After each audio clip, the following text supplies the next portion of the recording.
Hey, what's up, fellas? How you doing, man? Antonelli here.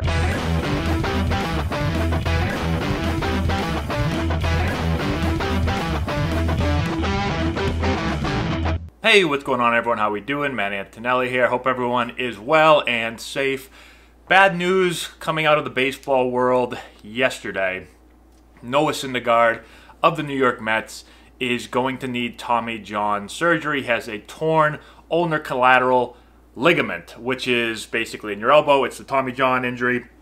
And so he's going to be shut down now. Typically that surgery takes, I think on average, about 17 months to come back from. But some pitchers are doing it a little bit quicker than in the past. So he's out at least this year. He's probably going to be out until probably sometime next summer. And this is, so we've had Chris Sale, who last week it came out that he's going to need Tommy John. We had Severino, who maybe a month or so ago came out that he's going to need Tommy John. Now we have Syndergaard. So we have three pitchers, three big-name pitchers, three guys with disgusting stuff that throw super, super hard, all going down with Tommy John surgery. So this is not good news, obviously, for the Mets at all, but just for baseball in general to be losing pitchers like this, these big-name pitchers that we're not going to be able to watch this year, hopefully, when we get out and actually have a season. So here's a quick quote from Mets GM. Said, after experiencing discomfort in his elbow before spring training was suspended due to the pandemic, Noah and our health and performance department have been in constant contact. Based on the persistence of his symptoms, Noah underwent a physical examination and MRI that revealed the ligament tear. A second opinion confirmed the diagnosis and the recommendation for surgery.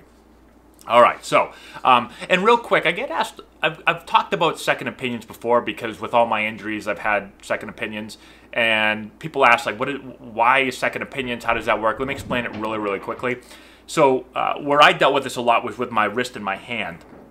The thing to understand that I think sometimes people don't really understand is that sometimes things go misdiagnosed, and it's hard to tell exactly what's going on with certain injuries. So when it comes to my hand and my wrist, right, there's a lot of stuff that could be going on in there, okay? There's a lot of small bones.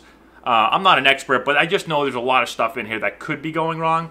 And so it's not the easiest thing in the world. It's not like we look at, 1 + 1 is 2. Yep, that's the issue. It's not that easy. And so what happened with me is the Padres doctors didn't find a break in my hand. And the wrist, they weren't really sure exactly what was going on with the wrist. And so they thought that I was okay. And after trying to come back and play for a while, and I just kept experiencing pain, I said something has to be wrong. So I ended up going for a second opinion, right? So I went to a different doctor. I went to the Arizona Diamondbacks doctor. And when I went there, they did all the tests, and they did a couple of different tests, and they said, you have a broken hamate bone. And you could see, like, every time the doctors were looking, and again, I'm not an expert, but every time the doctors were looking at the MRIs or the X-rays or the CT scans or whatever it was, they look at it and I can see it too. And it was interesting, when I went to the Diamondbacks doctor, I mean, you could see the break going right down the bone. But with the Padres, when I was looking at those scans, like, I looked at it too, and I was like, I don't know, I don't see anything. But with the Diamondbacks, clear as day, I'm like, whoa, he's like, there's your crack right there, and it went right down the thing. So it's interesting how all that works. But that's how second opinions work. Different doctors see different things. Some do different tests. And so here, it was just to confirm that, there is a tear. And when you have two doctors both saying, yeah, it's torn, chances are it probably is torn, okay? So that's how the second opinions work. I think you can always ask for a second opinion.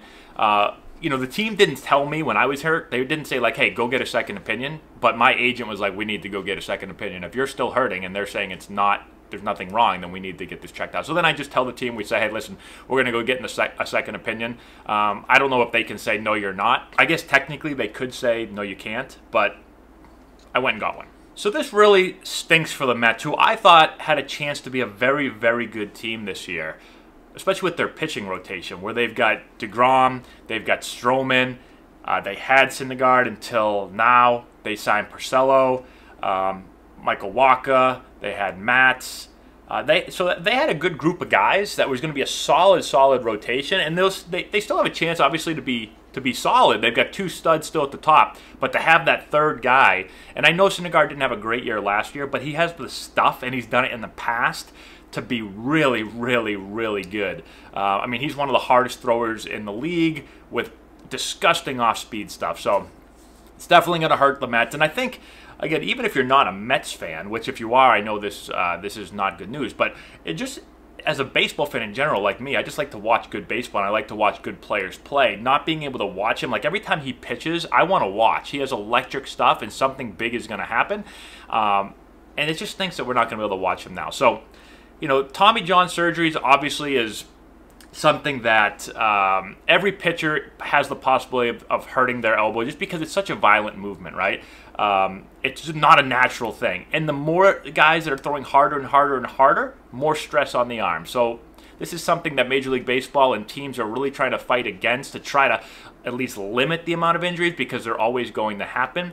But if we can limit this, it's just better for baseball. And obviously as a team, you just lost one of your best pitchers. This really hurts your chances of winning this year, if the season does actually happen. So that's all we have. Just want to throw this out there. Really bad news, really sad news for him, the team, and baseball all around. So hopefully we don't have any more bad news, and hopefully we get back on the field at some point this year to watch some baseball. In the meantime, check out my MLB The Show 20, because baseball's still going on in my basement, okay? So check it out. That's all we have. Thanks for watching. Subscribe to the channel. Hit the notification bell. Thank you to our patrons who support us on Patreon. We really appreciate that. And that's all we have.